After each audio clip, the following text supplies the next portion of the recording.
মার্কিন president Donald ট্রাম্পের এক অবিশ্বাস্য দাবি ঘিরে বিশ্ব রাজনীতিতে তোলপাড় শুরু হয়েছে। তিনি জানিয়েছেন ইরান তাকে দেশটির পরবর্তী সর্বোচ্চ নেতা হওয়ার প্রস্তাব দিয়েছিল।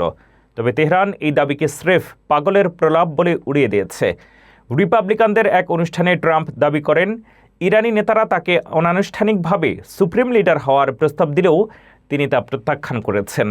ট্রাম্পের মতে ইরান এখন আমেরিকার সাথে চুক্তি করতে মরিয়া। তবে এই দাবিকে উপহাস করে ইরানের সামরিক মুখপাত্র ইব্রাহিম জুলফাকারি জানিয়েছেন ট্রাম্প নিজের সাথেই নিজে আলোচনা করছেন।